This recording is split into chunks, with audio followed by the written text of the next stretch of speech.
In the history of economic thoughts, till now we have discussed many of the Greek philosophers, but some of the thoughts were also arising in China. In China, many of the thoughts were just confined to China. No thoughts come out of China. But till now we have discussed the Greek economic thoughts, so we must know that what the Chinese philosophers say about economy, about politics.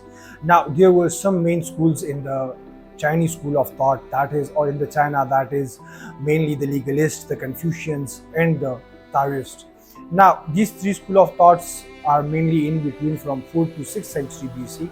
If we see in the legalists were mainly about the state control. They wanted more power towards states, so that's why they said that there must be more laws, there must be strict control on the police. But if we see later on another school of thought, that is from the Confucianism, mainly the leading figure is Confucius. Confucius was a person that wanted the bureaucracy to be morally educated, and this was some of the thoughts that he wanted people that they must be educated, the bureaucracy must be educated in China.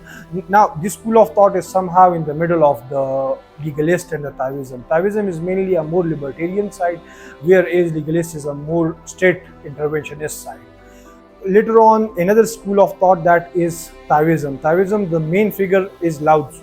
Now, who was Lao Tzu? Lao Tzu, mainly the figure Lao Tzu, he wanted that there must be no state intervention, or there would be inaction from the government. He said that the main thing that is important is people's happiness and people's leisure, and people should have more things. He said that if state give more controls on the people, so it's like that he was against mainly from laws. He said that it's really oppression by the government if they continue to have more laws on the people. He said that more laws means like they are like hairs on the ox. Now hairs on the ox are not countable, such as the laws aren't countable as well. So it was something Lao Tzu was about, that there must be inaction. He also said that the greatest form, or the extreme deteriorated form, is that government go to warfare or they just do taxation. Now why he said that warfare is not good? He said that if there come war, so there must come famine afterward, and the famine is mainly on those people, those are poor, they are not in the superior class, they are in the lower class. So he said that the government must not go to warfare as well. He said that there must not be government. If there is government, so government always go on warfares because they want more land, they want hegemony on other people. He also said that about taxation. Now, whatever he said about taxation, that taxation is really bad, because he said that if morally the people that are in the lower class, they are taxed, and the superior class enjoys those taxation, those resources, and they have more consumption. So they mainly do more consumption on the basis of lower class. If we leave these lower classes, or if we leave these poor people, so they would be happy, they would do their own self-interest. People are already self-sufficient, nor they want any government. Government itself, they just create deterioration in the society, they just create warfares, they create taxations. All peoples are equal, no one have more power if the government comes, so there would be more power with some of the individuals that are in government. So that's why he were against the government as well. Now if we see, many of the peoples have said that the libertarianism, it mainly comes from the Europe or somewhat from the West, but the first libertarianism or libertarian philosophy or the libertarian school of thought is Taoist, because Taoists were the first people. They wanted minimal government intervention, they wanted a laissez-faire economy. Laissez-faire economy means that there must be minimal government intervention, and people have the demand and supply, and people would automatically be in the equilibrium. The Taoist also said that wisdom, what's wisdom? Wisdom is mainly in simplicity. If you live in the simple things, now if government comes, so there would be complex things would occur, warfares would occur, complex rules and complex laws would come. But he said that wisdom mainly comes from the simplicity. When people live in simple lifestyle, so they have more wisdom, they just have more thinking about things. People just enjoy their leisure, they just go to work in daytime, and they just come in the sunset, and they just live, and they just have their own food. So that was somehow Taoists were about. The other school of thought, or the other person that is in the Taoist, is mainly Chuang-Tzu. The first anarchist, Chuang-Tzu, mainly expanded the Taoism. How he expanded Taoism? Chuang-Tzu was really influential, and he really have wisdom. Like one of an incident that occurred to him was that King Wai, he mainly gave a message to Chuangzu.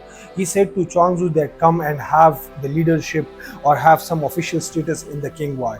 But he gave an example, or he gave in illustration, that it's like that you are just making me a sacrificial ox. Now, how he was making him a sacrificial ox? It was that if I come to your office, so I would be under a rule, and a person without rule is more good than a person under the rule. Now, he was so much intellectually sound that he said that I would be really happy in mud rather than I would be in somewhat an office, because in office I would be in some rules and regulations which apply on me, but in mud there would be no rules and regulation in them.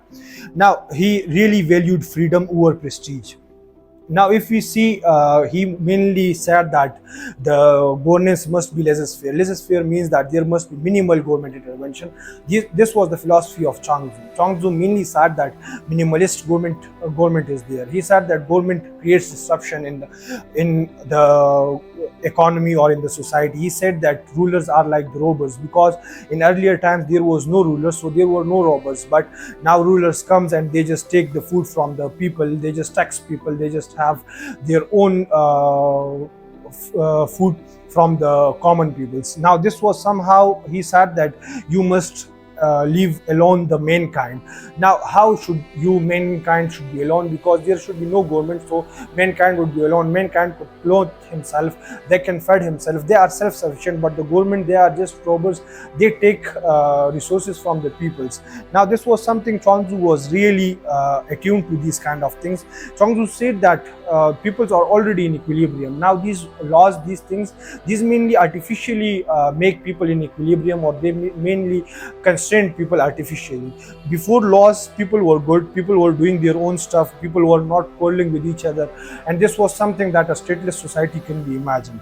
Now, another philosopher that comes in China or in the Taoism, that is Pao Qingyang. Now, who was Pao Qingyang? Pao Qingyang was also influential, and he was really about past. He said that in past there was no state involved, there was no state. So when there was no state, people were happy, but when state come, people aren't happy, because state is a kind of tyranny. State just create tyranny. People have just learned violence from state. People didn't learn violence, people don't know what violence is, but when state come, they just created tyrannies for their more power, and for their more power, when they just learn tyranny, the people also learned these kind of violences. And when the violences came, so people quarrel with each other, and now it's not a good place to live. But before the state, there was many things good. When there was no government, so many things were good. The people were living in a good lifestyle, people won't have any wars, etc. Now, all these things are brought by rulers, because people learn violence from rulers. So when there are no rulers, so that's really good. There must be no rules. Now, another philosopher we can see in the China thoughts, that are Suma Qin. Now, who was Suma Qin? Suma Qin mainly support a laissez-faire economy. He was not against Taoism, because he said that the minimalism is not good. He said that there must be minimal interaction by the government in economic affairs. He said that people must have their own equilibrium attained. There must be a supply and demand that would equilibrium. Prices would stabilize by its own self. Now, he was a main economic thinker at that time. He also said that people should have wealth-seeking behavior. At the time of the Taoism in Chongzu or the Lao Tzu time, people weren't about the wealth-seeking behavior, but the Suma Qin, he said that people have the wealth-seeking behavior. If people have wealth-seeking behavior, so nobody would starve till death, or nobody would have famine. People would work day and night and would make things that make prosperous society or have prosperous economy. He also said that goods will flow day and night because of the people working harder. Now, he said that all of these things are by the entrepreneurs. Now, the entrepreneurs would mainly forecast things. They would see that how the changes occurs, and they would adopt those changes in the economy. He also said that these entrepreneurs, they will make people possible those resources. They would utilize those resources, and they would utilize these labors.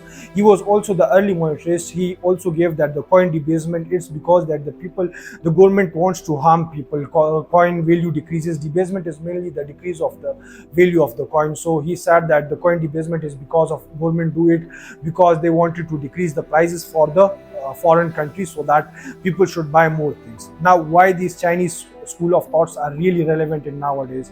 Because of the spontaneous order theory or by the libertarian order. So that's why these Chinese thoughts are really important. However, these Chinese thoughts didn't come out globally. It's only applicable in the Chinese region, but it's really worth discussing them.